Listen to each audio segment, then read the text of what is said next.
The call came just as the sky over my apartment turned the color of burnt orange. I remember the exact sound of it. Sharp, wrong, like the world was trying to warn me. When I saw my sister Olivia's name on the screen, a cold jolt ran through me. She never called this late, not unless something was terribly wrong. When I answered, all I heard was her breaking. Her voice was thin, shaky, soaked in tears. "Mark, it's the house." My stomach tightened. "What about the house?" "Olivia, talk to me." "It's gone." Her words cracked. "They destroyed it, Mark. They demolished it while I was in Chicago. It's all gone." I didn't even remember standing up. One second I was on the couch, the next I was grabbing my keys and storming out the door. I didn't care that I still had my badge on the table or that I hadn't even put on a jacket. I just drove, fast enough that the wind roared through the cracked window like a warning siren. The whole way to her old neighborhood, my mind kept flashing through memories of that house. The wraparound porch where our mom used to sit with lemonade. The stained glass window Olivia had restored with her own hands. The smell of roses from the garden she babied like family. That home carried our childhood inside its walls. Losing it would break her. When I turned onto Elm Ridge Lane, the sun had dipped low, casting long shadows across the street. The scent of wet dirt and wood dust hit me even before I parked. And then I saw it. Where Olivia's Victorian home had stood for over a century, there was only emptiness. A scar. A crater of crushed wood, torn beams, shattered brick. Rubble glowed under the streetlights. Dust floated like ash. The wind picked up, carrying a broken piece of siding across the lot with a hollow scrape. Olivia stood in the middle of the wreckage, her shoulders shaking. She held a cracked piece of porcelain in her hands. Our grandmother's vase, the one she adored, now broken like everything else around her. "Liv." I stepped toward her.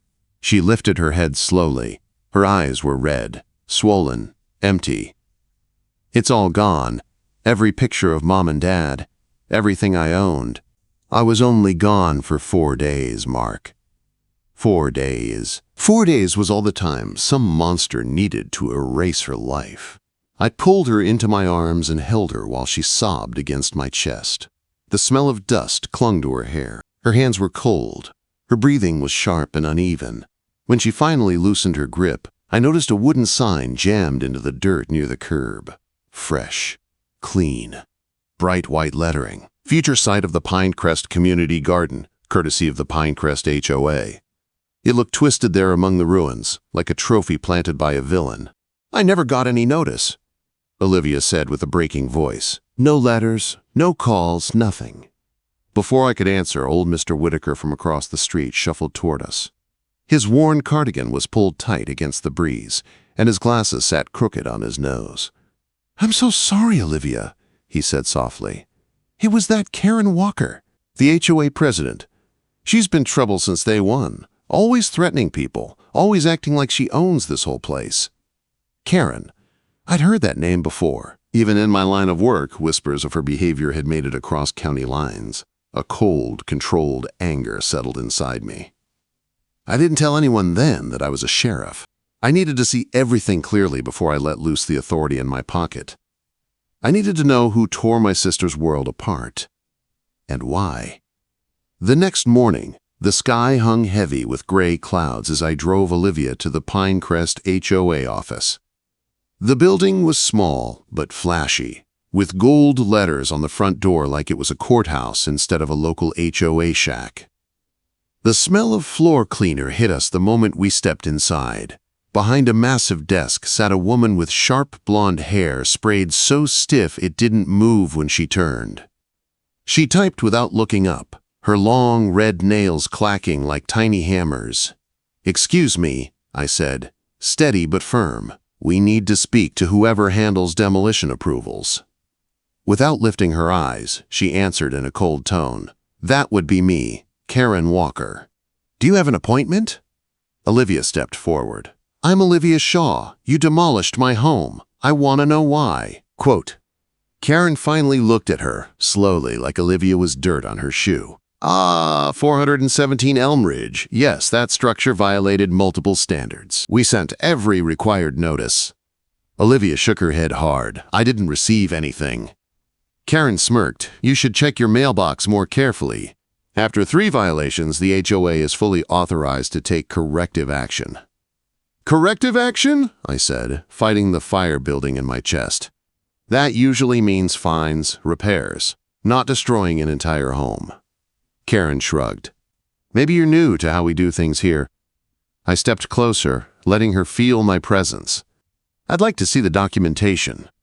That information is confidential to HOA members only, her tone sharpened. And you're not a member. Olivia's voice trembled with anger. You took everything from me. Karen stood up, her expression icy. Perhaps next time you'll respect the rules. Now, unless you want me to call security? I put my hand gently on Olivia's arm. We're leaving, I said softly. Then I looked Karen in the eyes, letting her see what she had started. But this isn't over. She smirked again. Trust me, sweetheart, it is. She had no idea who she had just provoked. As we stepped outside into the rising wind, I made my silent promise. I would expose her. I would break her grip on this community. And I would make her answer for what she did to my sister. All I needed was proof, and I was gonna get it. The wind was sharp that afternoon as I drove toward Titan Demolition, the company whose machines had been sitting on Olivia's front lawn like metal vultures. The whole sky felt tight, heavy, like it knew something ugly was about to come to the surface. Olivia sat quietly beside me, her hands twisted in her lap, eyes swollen from crying. The smell of dust still clung to her clothes, and it made my jaw tighten every time I caught a whiff. When we pulled into the lot, the sound of grinding metal echoed from inside the warehouse. A forklift hummed in the corner. The place smelled like oil, rust, and nervous sweat. The owner, Jack Finley, stepped out from behind a stack of metal beams. He was a thick man with a patchy beard and eyes that darted too much. He froze when he saw me, like he already knew why I was there. I'm looking into the demolition at 417 Elm Ridge, I said, keeping my voice calm. I need to know who gave you permission. Finley swallowed hard. The HOA. They gave us documents. Documents? I asked. Or a single piece of paper with a fancy letterhead? He hesitated, then turned toward a cluttered filing cabinet. His hands shook as he pulled a folder from the back and handed it to me. Inside was exactly what I expected. A sloppy authorization form with the Pinecrest HOA logo and Karen Walker's signature stamped across the bottom. No city permit number. No inspection approvals. Just a fake stamp and her scribbled signature. My blood heated. You know this is illegal, I said quietly. You can't demolish a house without city clearance. Finley looked like he was about to faint. She said everything was approved. She said they were just waiting for the right moment. We've done small projects for her before. What kind of projects? Fence removals, tearing down sheds, even someone's solar panels because she said it, ruined the view. He wiped sweat from his forehead. She told us to do your sister's place fast, before she got back. That was enough evidence to bury an entire committee, but I needed more. And I needed the truth from people who had been too scared to speak up until now. I need a signed statement, I said. Finley nodded, defeated. I'll write it. I don't want trouble. I swear I didn't know. When we walked back outside, the wind had picked up again, whistling past the metal siding of the building. Olivia's face was pale, but she squeezed my arm. What now? She asked, her voice small. Now, I said, we knock on every door in Pinecrest. For the next 3 days, we walked every street in that neighborhood. The smell of fresh-cut lawns mixed with the sharp scent of fear every time someone opened their door. People peeked around corners before they spoke. Some whispered. Some cried. Some only talked to us after checking that Karen's car wasn't nearby. A young woman named Emily leaned against her porch rail, wringing her hands. Her garden smelled like lavender and earth. She fined me $500 for painting my fence blue, she whispered. She said it didn't match the approved palette. I didn't even know there was a palette. Another homeowner, Mr. Miller, shook his head in disbelief as he stood beside a tree stump. She had our kids, Treehouse torn down, he said. Called it an eyesore. My kids still cry about it. Each story made my chest burn hotter, but the worst moment came that night as I drove past the Millers' home. Their porch light flickered. Their window had been shattered. A handwritten note taped to their door flapped violently in the wind. "Shut your mouths, or it gets worse." The letters were jagged, angry, almost carved into the paper. This wasn't rule enforcement. This was intimidation, bullying, power hunger. And it was only getting uglier. The next morning, I got a call from a number I didn't recognize. The voice on the other end was tense. "My name is David," the man said quietly. "I used to be on the HOA board. I heard you're asking questions, and I think I can help you." We met in a quiet park far from Pinecrest. The air smelled like pine needles and rain, and the swings creaked softly in the wind. David looked exhausted. His eyes were dark, and his hands kept shaking as he talked. "I made a mistake," he said. "I supported Karen when she first ran for president. I thought she wanted to help the community." He looked around nervously. "She changed. She keeps a black book. She calls it her leverage.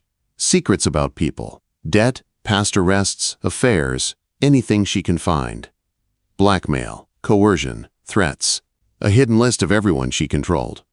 She has been embezzling HOA funds," David whispered. "Thousands, maybe more. She threatened my son, said she'd expose a mistake he made years ago if I didn't vote her way." He slid a small folder across the picnic table. "These are copies of some of the financial records. I can't stay silent anymore." I flipped through the papers. Suspicious transactions.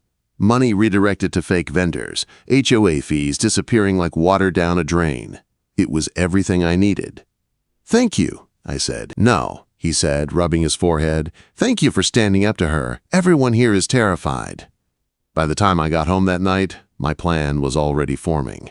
I called Samuel Grant, the county attorney, a man who had a reputation for tearing apart fraud cases like a wolf with fresh meat. I laid out every piece of evidence, every statement, every threat, every lie. He didn't interrupt once. When I finished, he let out a slow breath. "Mark," he said, "this isn't just one rogue HOA president. This is criminal fraud, harassment, intimidation, destruction of property, and possibly extortion. We're launching a full investigation." And that's when everything exploded. Suddenly, unmarked cars lingered near my place. Olivia said she saw someone watching her from across the street. People stopped talking when I walked into the grocery store. And late one night, thanks to a tap I placed on Karen's office phone, yes, a risky move, but the situation had gone far past normal. I heard Karen's icy voice hiss through the recording. "Discredit the sheriff. If he keeps digging, make sure he stops." She wanted someone to teach me a lesson. That was the moment the cold part of me woke up. The part trained for pressure, the part that didn't flinch in danger. I wasn't afraid of Karen. Not anymore. It was time to set the trap, and the perfect place for that was the upcoming HOA meeting. As I prepared my evidence, printing documents and organizing testimonies, I knew one thing clearly. Karen had no idea her entire empire was about to collapse right under her perfect, overpriced heels. The night of the HOA meeting felt like the air itself was holding its breath. Storm clouds hung low over the Pinecrest Community Center, and the parking lot was so full that cars spilled onto the grass. As Olivia and I walked in, people whispered in tight clusters. Some looked scared. Some looked angry. Some looked like they were finally ready for a fight they'd been avoiding for years. Inside, the fluorescent lights flickered, giving the whole room a strange, jittery glow. The smell of floor cleaner mixed with the warm scent of too many people crowded together. Every metal chair screeched against the floor. Every shift of weight felt like tension cracking. Olivia gripped my hand. "You sure you're ready for this?" Quote. Her voice was soft but steady. "I've never been more ready," I told her. Karen Walker sat at the head table like a queen on a throne she built out of fear. Her blonde bob didn't move even when she turned her head, and her smile looked glued on. On either side of her sat two bulky guys who definitely weren't volunteers. Beside them was a slick lawyer with a silver tie and an expression like he had already planned 10 ways to stop me. She scanned the room with thin amusement. She saw the crowd. She saw the tension. She saw the fear. But she didn't see the trap. The meeting opened with boring routine nonsense, budget updates, landscaping requests. Someone complained about a noisy neighbor. It was all fluff, stalling tactics. Karen wanted to run out the clock and push my agenda item to the end so she could limit the damage, but the crowd wasn't having it. People fidgeted. Murmurs grew louder. Eyes kept shifting toward me. Finally, her voice cracked through the room. "Next, we have a Mr. Johnson discussing a demolition concern. You have 5 minutes." 5 minutes. Not enough for her, plenty for me. I stood, walked to the front, and placed my evidence folder on the table. My heart was steady, my breath calm, my body loose but ready. Years on the force had taught me exactly how to handle rooms like this. "Thank you," I said, my voice clear and strong. "I'm here about the illegal demolition of my sister's home." Karen leaned back in her chair with a smirk. "That matter was handled according to HOA regulations." I opened the folder. Interesting. Because the city of Brookville shows no permits filed. None. Not one inspection. Not one approval. Gasps rippled through the room. Her lawyer jumped. "That doesn't mean—" "And," I continued, sliding out Finley's sworn statement, "the demolition company has confirmed that Karen personally ordered the demolition. She told them it was approved, told them to do it fast, and told them to do it while Olivia was out of town." People began whispering loudly. Chairs creaked. Eyes widened. One man shouted, "You tore down that house on purpose!" Karen stood, red creeping up her neck. "That's a lie. The board voted." "Funny," I said, turning to Maria Gonzalez, one of the board members. "Did you know what the vote was for?" Maria looked terrified, but she rose from her chair. "You told us it was for emergency fence removal, Karen, not a full house demolition." The room erupted. Karen's smirk cracked. I put down the next stack of papers. 15 residents have signed statements describing harassment, threats, fines for made-up violations, and intimidation. A man in the back shouted, "She threatened my wife." Another yelled, "She stalked us." A woman cried, "She destroyed my garden." Quote, Karen's face tightened, and she pointed at me with a trembling hand. "Who do you think you are? You have no authority here. You're just—" I reached into my pocket. The metal felt cold and solid. I held up my badge. "My name is Sheriff Mark Johnson, and I've been investigating your crimes."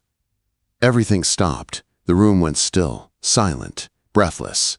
Karen looked like someone had pulled the floor out from under her. Her knees wobbled. Her lawyer froze mid-breath. Her bodyguards shifted back like they didn't want to be associated with her anymore. And then Olivia stepped beside me, her voice soft but cutting. "You didn't just destroy a house, you destroyed my memories. My life." Karen opened her mouth, searching for anything to say, but nothing came out. I laid out the final pieces. David's statements about blackmail, copies of embezzled funds, threats to residents, illegal fines, fraudulent votes, secret intimidation tactics. And then I said it. "As of this morning, the county attorney has filed charges against you. Fraud, harassment, destruction of property, abuse of power, embezzlement, and criminal intimidation." The 2 uniformed officers waiting outside stepped in. They didn't cuff her yet. They were there to escort her for questioning, but everyone in that room knew what was coming. Karen tried to push her chair back.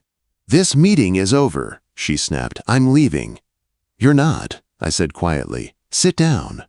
She didn't. She couldn't. Her legs gave out, and she sank back into her chair, shaking. The board voted immediately to suspend her. Robert Chin took over as interim president. The residents cheered, loud, relieved cheers that echoed off the walls. As Karen was escorted out, she hissed at me, "You'll regret this." I smiled. "Trust me, Karen. Your regret is just beginning." Weeks passed.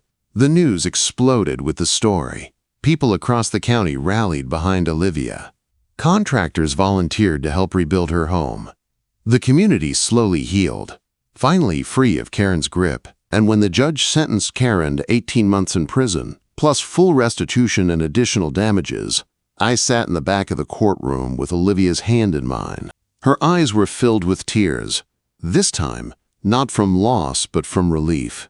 Justice wasn't just served, it was delivered. And as we walked out of that courthouse into the warm sunlight, Olivia leaned her head on my shoulder and whispered, "You saved me." I squeezed her hand. "I'll always save you."